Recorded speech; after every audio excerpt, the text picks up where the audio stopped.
Telangana association Malkajgiri నుంచి వస్తున్నాం. ఇది 6 మంత్స్ నుంచి మార్జింగ్ వస్తలేదు. మన దాని గురించి ఏమంటే ధర్నాం చేస్తున్నాం. మన స్నేహ వెంకాప్ కంపెనీతోని ఏమంటే రిక్వెస్ట్ ఏముంది, మన మార్జింగ్ 20 ఇయర్స్ బ్యాక్స్ ఏముంది మార్జింగ్, అదే మార్జింగ్ కావాలంటే మనం కోరుకుంటున్నాం. మన తెలంగాణ గవర్నమెంట్ మన రిక్వెస్ట్ ఏమంటే మొత్తం పబ్లిక్ది అన్ని బాధ ఏముంది అది తెలుసుకోవాలని మనం కోరుకుంటున్నాం అంతనే. మరి ఇప్పుడు ధర్నా నిర్వహిస్తుండ్రు, ఆ మార్జిన్ పెంచుతుర్రా? అసలుకి మీకు ఎన్ని నెలల నుంచి ఇబ్బంది పడుతుంది? 6 మంత్స్ నుంచి ఇబ్బంది పడుతుంది. 6 నెలల నుంచి ఇబ్బంది పడుతున్నాం. 6 నెలల నుంచి మళ్ళీ రంజాన్ కి 350 చికెన్ ఉండే, అప్పుడు ఆయన 4 రూపీస్ 5 రూపీస్ మార్జింగ్ ఇచ్చాడు. ఇప్పుడు ఒక్క వారంలో 100 రూపాయలు తగ్గించినారు. ఆ తగ్గించిన మార్జింగ్ ఏమంటే పబ్లిక్ కూడా తెలియదు. 350 అమ్ముతున్నాం. 350 అమ్మితే పబ్లిక్ ఏమనుకుంటున్నాం, మీ ఇష్టం ఉంటే అమ్ముకుంటున్నాం. మనం ఏం ఇష్టం లేదు. ఒక కంపెనీ వెంకాప్ ఉంటుంది, వెంకాపే డిసైడ్ చేస్తే మనం అమ్ముతాం. మన మార్జింగ్ మనకు వస్తుంది అంతనే. అది మనకు 1 రూపాయి కూడా రాదు. వాళ్ళ కంపెనీ 350 కానీ 400 కానీ కంపెనీకి వెళ్ళిపోతుంది చికెన్.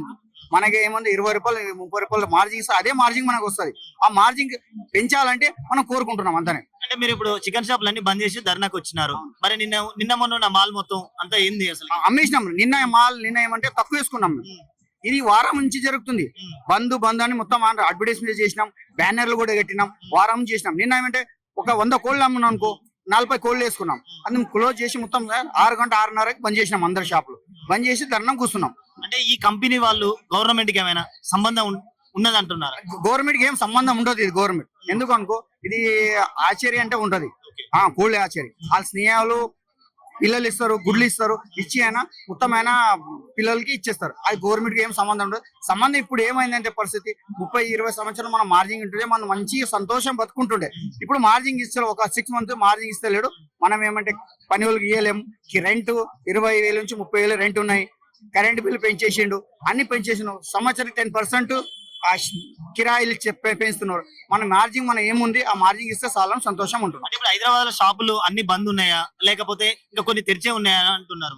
లే బంద్ ఉన్నాయి. స్నేహ అవుట్లెట్ అనేది ఓపెన్ ఉన్నాయి, కానీ అవి కూడా క్లోజ్ చేసి వచ్చినాయి మేము. అవి కూడా క్లోజ్ చేసి మల్కాజ్గిరి అవుట్లెట్ స్నేహ కంపెనీ అవుట్లెట్స్ ఉన్నాయి కదా, 4-5 అవుట్లెట్స్, అవి కూడా ఎప్పుడు బంద్ చేసి మేము ఇంద్రపార్క్ దగ్గర వచ్చినాం. టోటల్లీ బంద్ ఉన్నాయి. తెలంగాణలో టోటల్లీ బంద్ ఉన్నాయి. ఎన్ని రోజుల వరకు? అది మనం న్యాయం జరిగే వరకు మనం ఓపెన్ అని చేయము. చేయరు ఓపెన్. ఇప్పుడు ఏమంటే సాయంత్రం మనకు తెలిస్తే, మనం సాయంత్రం ఏం ఆన్సర్ మనకు వస్తే మనం రేపటి నుంచి ఓపెన్ చేస్తాం. కస్టమర్ కానీ పబ్లిక్ చాలా ఇబ్బందిగా అవుతుంది. చికెన్ ఎందుకు అనుకో, చికెన్ అంటే కొద్ది బ్లాక్ అట్లాంటి పరిస్థితి లేదు. ప్రతి షాపులు అంటే బందే పెట్టాలి. పబ్లిక్ కోసం న్యాయమే కదా, ఇది పబ్లిక్ కోసమే చేస్తున్నాం కదా. మన ఓపెన్ చేస్తే బాగుండదు. అందుకే ఇప్పుడు మనకి పండుగ వచ్చింది అంటే 350-400 రేట్ పెడితే 10 కిలోలు చికెన్ తినే వాళ్ళు 3 కిలోలు తీసుకుపోతున్నారు. ఇప్పుడు చుట్టాలు వస్తారు పండుగ, ఆయన పండుగ వచ్చేప్పుడే పెరుగుతున్నాయి. ఈ దసరా గానీ, బోనాల పండుగ గానీ, మన రంజాన్ ఫెస్టివల్ గానీ, ఈ పండుగలోనే మనకు రేట్ ఎక్కువ చేస్తున్నాం. దానివల్ల మనం స్ట్రైక్ చేస్తున్నాం. అందువల్ల మార్జింగ్ అనేది తగ్గిపోయింది మొత్తం. అది మనకు మార్జింగ్ మెయిన్ ఇవ్వాలా. ఇష్యూ మెయిన్ అయితే మార్జింగ్ బరాబర్ ఇవ్వాలి మాకు. ఎందుకంటే పొద్దుగాల ఒక 10 కోడి కోసినాక మనం చాయ్ తాగుతాం. ఇంకొక 10 కోడి తీసుకున్న అమ్మిన తర్వాత ఇంటికి చికెన్ కానీ, కూరగాయలు కానీ, ఏదైనా వెజిటేరియన్ కానీ అప్పుడు పంపిస్తాం. ముందు మనం అలాగే లేచి వస్తాం, పిల్లలు కూడా పంపిస్తారు అట్లనే. ఎందుకంటే మనకు ఒక 10 కోడి కోస్తేనే మనకి లాభం ఉంటాయి. స్టార్టింగ్ 10 కోడి కోసినాకనే మనం డిఫెండ్ చేస్తాం. మనకి ఏంది అంటే కోడి కోసేదే ప్రాఫిట్, ఏం లేదు మనకి వేరే సైట్ ఏం ఉండదు. మనకి పొద్దుగా చిన్న ఉన్నప్పటి నుంచి మా నాన్న తాత ఇదే పని చేసుకుంటే వచ్చాడు. మనకి వేరే బిజినెస్ వ్యాపారం అనేది ఏం లేదు. ప్రతి కోడి కోయాలా అదే ఉన్నాయి. ఇప్పుడు దాని మీద మనం బతికేదే. మనకి అది కూడా మార్జింగ్ మన పెద్ద అవుట్లెట్ పెట్టేసి అది కూడా మార్జింగ్ తీసేస్తే ఎట్లా ఉంటాయండి? చిన్న వయసు నుంచి చేస్తున్నా నేను కూడా. అంటే ఇప్పుడు ఎన్ని నెలల నుంచి మీరు ఇబ్బంది పడుతున్నారు? ఇప్పుడు నా షాప్ లో అయితే 6 నెలల నుంచి డైలీ రెంట్ గానీ, పిల్లల జీతం గానీ జేబు నుంచి ఇచ్చిన. నేను నా షాప్ రెంట్ 50,000 ఉన్నాయి. నా దగ్గర 4 పిల్లలు ఉన్నారు. 80,000 ఆయనకి ఇవ్వాలా. మన రెంట్ అంతా చూసుకుంటే నాకు సంవత్సరకే నెలకే ఒక్కొక్క లక్ష లాస్ అయినా నేను. దానివల్ల నేను కూడా ఇప్పుడు బాగా కష్టపడి ఆల్రెడీ అప్పులు కూడా అయింది నాకు. షాప్ నడిపియాలి. ఇప్పుడు పెద్ద షాప్ కదా, క్లోజ్ చేయలేము. దానివల్లనే ఏదైనా నడిపిస్తున్నా. ఒక్క రోజు అయితే ఇప్పుడు కాకుండా రేపు అయితే అసలు మార్కెట్ దగ్గరే అయితే లేదు. వీళ్ళు ఏంటి అంటే కంపెనీ వాళ్ళు ఏమో మా అవుట్లెట్ వేసుకున్నారు, వాళ్ళు అయితే మార్జింగ్ ఉన్నాయి, ఫుల్ ఫిక్స్ పెట్టుకున్నాడు. వీళ్ళకి చిన్న షాప్ వాళ్ళు లేకుండా కూడా నడిచి ఇప్పుడు మైండ్ లో అట్లా డివైడ్ అయిపోయినాయి. ఆయనకి మన అవుట్లెట్ ఉన్నాయి, మన అవుట్లెట్ బంద్ చేయలేము, ఏం చేయలేమని వాళ్ళు మైండ్ లో ఫిక్స్ చేసుకున్నారు. కానీ బంద్ చేస్తాం, ఖచ్చితంగా బంద్ చేస్తాం. మనకి బతుకులే దాని మీద. ఇప్పుడు ఎట్లయింది అనుకో, మొత్తం తెలంగాణ పరిస్థితి, అవుట్లెట్లు స్నేహ అనే అవుట్లెట్ ఉంది, మొత్తము పర ఏరియాకి ఒక 4 అవుట్లెట్ తీసి మనం తీసుకోలేకుండా కూడా నడుస్తుంది అనుకున్నాం. వాళ్ళు ఆ లక్షణం ఉన్నారు. ఆ లక్షణం తప్పు. మేము వేలాళ్ళ మంది ఉన్నాం, 100 మందిలో కాదు, వేలాళ్ళ మందిలో ధర్నాలో కూర్చున్నాం. ఇంద్ర పార్క్ దగ్గర వేలాళ్ళ మంది ప్రాబ్లం ఏముంది అని ఆయన కూడా తెలియాల. తెలిసి ఏమంటే ఇప్పుడు మనము ఒక నెలకి కిరాయి 20,000 కట్టలేకుండా పరిస్థితి ఉన్నాం. ఇప్పుడు మనం పిల్లలు ఉన్నారు, ఆ పిల్లలు స్కూల్లో మంచి చదివించి మంచిగా ఒక విద్యార్థం చేస్తామంటే కూడా ఆ పరిస్థితి వస్తలేదు. దాని గురించి మేము వచ్చి ధర్నా కూర్చుంటున్నాం. ఏముంది మన రిక్వెస్ట్, మీ మీడియా మిత్రులతోన మీరు రిక్వెస్ట్ ఏమంటే మనం ముఖ్యమంత్రి దగ్గర పోయి వాళ్ళ దగ్గర వచ్చి మనం ఏమైనా సాయం చేయాలంటే కోరుకుంటున్నాం. ఈ రోజు ఇందిరా పార్క్ ధర్నా చేయడానికి కారణం ఏంటంటే గత 6 నెలలుగా ఈ ప్రైవేట్ వ్యవస్థలు ఏదైతే పోల్ట్రీ వ్యవస్థలు ఉన్నాయో ఆ కంపెనీ బడా కంపెనీ వాళ్ళు మాకు మా చిన్న రిటైల్ వ్యాపారులపై మన మార్జిన్ తగ్గించి మమ్మల్ని చాలా ఇబ్బందులకు గురి చేస్తున్నారు. దీనిపై వాళ్ళు తక్షణమే స్పందించి మా మార్జిన్ మాకు ఇవ్వాలని డిమాండ్ చేస్తూ మా షాపులన్నీ స్వచ్ఛందంగా బంద్ చేస్తూ ఇక్కడ ధర్నా కాడికి రావడం జరిగింది. మరి ఇప్పుడు గవర్నమెంట్ కంపెనీలు ఏమైనా అక్కడ వాళ్ళు ఏమైనా మాట్లాడుకుంటారా? మరి గవర్నమెంట్ ఏం చేస్తుందంటే ఈ బడా కంపెనీలకు కొమ్ము కాస్తుంది.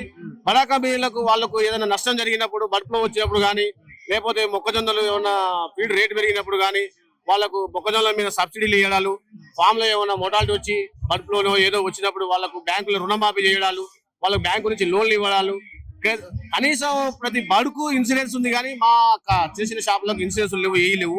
కంపెనీ ఏమంటే బడా కంపెనీలకు కొమ్ము కాస్తుంది. దయచేసి ఆ వైఖరిని తగ్గించుకొని ఈ కంపెనీ వ్యవస్థ అసలు ఏంది, ఈ తెలంగాణ స్టేట్ లో ఉన్న చికెన్ షాపుల అసోసియేషన్ చిన్న షాపుల గురించి ప్రభుత్వం తక్షణమే పట్టించుకొని దీనికి ఒక కమిటీ వేసి మా న్యాయమైన డిమాండ్లను నెరవేర్చాలని కోరుకుంటున్నాం. అంటే ఇప్పుడు ఓన్లీ హైదరాబాద్లోనేనా చికెన్ షాపులు బంద్ చేయడం? మొత్తం తెలంగాణ మొత్తం జరుగుతుంది?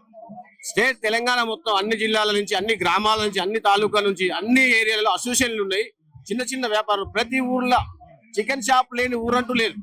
ప్రతి ఏరియాలో చికెన్ షాపులు ఉన్నాయి. చికెన్ షాప్ వాళ్ళకు ఏమంటే మార్జింగ్ లేక వాళ్ళు చాలా అవస్థలు పడుతున్నారు. వాళ్ళ కాడికి మీడియాలు కానీ లేకపోతే వాళ్ళు ఏదో సోషల్ మీడియాలో పెట్టి కానీ ఏదైనా పోస్టులు చేసి మాకు చెప్తున్నారు. మేమేం చేస్తున్నాం, బడా కంపెనీలకు అయ్యా మా ప్రాబ్లం ఇట్లా ఉంది, మాకు ఇట్లా కొంచెం మార్జింగ్ ఇవ్వండి అని కంపెనీలకు కలవడం కూడా జరిగింది. కానీ ఏ కంపెనీ కూడా ఏమంటున్నారు అంటే వాళ్ళ దున్నపోతు మీద వాన కురిసినట్టు మాట్లాడుతున్నారు. ఇవాళ చూద్దాం, రేపు చూద్దాం.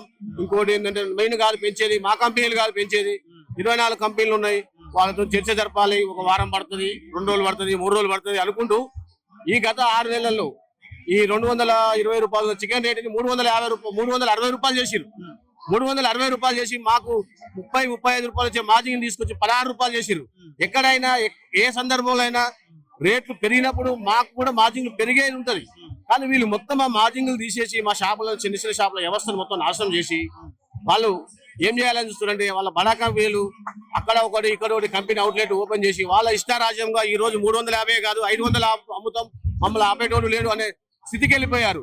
ఈ సందర్భంలో మేమేం చేశామంటే అసోసియేషన్ మొత్తం కలిపి ఒక నిర్ణయం తీసుకున్నాం. ఏప్రిల్ 1 బంద్ చేయాలి, ఇందిరా పార్క్ ధర్నా చేయాలని బంద్ చేసినాం. గత 4 బంద్ అని చెప్పి గత 5 రోజుల కింద మేము ఫ్లెక్సీలు కొట్టించి షాపుల కాడ కట్టగానే వాళ్ళు తక్షణమే 360 రూపాయల చికెన్ ఈ రోజు పేపర్ రేటు 250 రూపాయలు, అంటే 100 రూపాయలు, 100-110 రూపాయలు ఎమ్మడి తక్షణమే తగ్గించారు. అంటే ఈ 100-110 రూపాయలు ఈ గత 6 నెలల నుంచి వాళ్ళు ఇష్టారాజ్యంగా దోచుకుంటున్నారు. దీనిపై ప్రభుత్వం తక్షణమే అసలు ఏం జరుగుతుంది, ఈ చికెన్ షాప్ వ్యవస్థలో, ఈ పోల్ట్రీ వ్యవస్థలో ఏం జరుగుతుంది, పోల్ట్రీ వాళ్ళకు ఆపదన్నప్పుడు మేము సబ్సిడీలు ఇస్తున్నాం, అన్ని ఇస్తున్నాం, మరి వీళ్ళ సమస్య ఏందనేది జనాల మీద కూడా రుద్దుతున్నారు. ఈ రేట్లు మన జనాల సొమ్మే, మనం వాళ్ళకు సబ్సిడీలు ఇస్తున్నాం. మరి వీళ్ళు ఏందని చెప్పి ప్రభుత్వం ఏమైనా తక్షణమే దీనిపైన దీనికి సంబంధిత అధికారులు కానీ, దీనికి సంబంధిత మంత్రులు కానీ, దీనికి సంబంధిత వ్యవస్థ ఏదైనా సరే ఒక నిర్ణయం తీసుకొని మాకు న్యాయమైన రేట్లు కల్పిస్తారని చెప్పి ఈ సందర్భంగా తెలియజేస్తుంది. ఇప్పుడు చికెన్ షాప్ వాళ్ళు ఎవరైనా రాజకీయ నాయకులను కలిసినారా? ఈ మీ సమస్య ఏమైనా చెప్పినారా? రాజకీయ నాయకులకు మేము కలవడం జరిగినది. రాజకీయ నాయకులు కలిసినప్పుడల్లా ఈ కంపెనీ వాళ్ళు ఏమంటున్నారంటే, మీ రాజకీయ నాయకుడు, సరే పేర్లు పెట్టకూడదు, మీ రాజకీయ నాయకుడు నా దోస్తే, మేము కూడా మాట్లాడతాం, మేము వాడికి పోయినంత మాత్రాన్ని మేమైనా మారుతామనే వైఖరి వాళ్ళు మాట్లాడిరు. అయినా సరే మా ప్రయత్నంగా మా ఏరియాలో లోకల్ లీడర్ని కలుస్తున్నాం, లోకల్ లీడర్తో చెప్తున్నాం. లోకల్ లీడర్లకు ప్రతి సమస్యని చెప్తే వాళ్ళ లోకల్ లీడర్ కూడా మాకు సానుకూలంగా వస్తున్నారు. ఇప్పుడు ఇందిరా పార్క్ గారు కూడా మన లక్ష్మారెడ్డి గారు, మరి రాజశేఖర రెడ్డి గారు వస్తున్నారు. మేము మా ఎల్బీ గారు ఎమ్మెల్యే సుధీర్ రెడ్డి గారికి కూడా చెప్పాం. కాకపోతే అన్నగారికి టైం రాలేకపోయాడు. ఇంకా ఇలానే ధర్నా కొనసాగితే ఈ ఇక్కడ ఉన్న రాజకీయ నాయకులే కాదు, మన సీఎం దృష్టిలో కూడా మేము అందరం వెళ్ళి కలవడం కూడా జరుగుతుంది. అక్కడ సంబంధిత మంత్రులతో మాట్లాడాలని కోరుకుంటున్నాం. ధర్నా ఈ ఒక్కరోజే జరుగుతుందా లేకపోతే ఇంకా ముందు ముందు ఇంకేమన్నా ఉండొచ్చా? ఈ ధర్నా అనేది ఇది ఒక్కరోజు కాదు, వాళ్ళు మా డిమాండ్లను అంగీకరించి లిఖిత పూర్వకంగా కానీ మీడియా పరంగా కానీ ఒక గవర్నమెంట్ కూడా దీంట్లో దృష్టి తీసుకొని వాళ్ళు ఏం చెప్తున్నారో దానికి హామీగా ఏదన్నా ఒక పత్రమో ఏదో ఒకటి రిలీజ్ చేస్తే మేము ధర్నా విరమించుకుంటాం. లేకపోతే మాత్రం ఇదే మాదిరిగా కొనసాగిస్తాం. ఈ రోజు నుంచి మా న్యాయమైన పోరాటానికి మా న్యాయమైన రేట్ వచ్చేంత వరకు చికెన్ షాపులు ఒక్కటి కూడా తెరవం, ఇంకా ఉదిరిక అవుతుంది. అయినా ఇంకోటి ఈ రోజు కూడా 100% షాపులు బంద్ అయినాయి. ఒక మొండి వైఖరిగా స్నేహ అవుట్లెట్లు మాత్రం తెరిచినాయి. వాళ్ళని కూడా మర్యాదపూర్వకంగా కలవడం జరిగినది, వద్దని చెప్పాం, వాళ్ళు కూడా బంద్ చేశారు. ఇప్పుడు ప్రజెంట్ గా అయితే చికెన్ షాపులు మొత్తం బందే ఉన్నాయి. ఎందుకంటే మేము చేసే న్యాయ పోరాటం కాబట్టి అందరూ కలిసి వస్తున్నారు.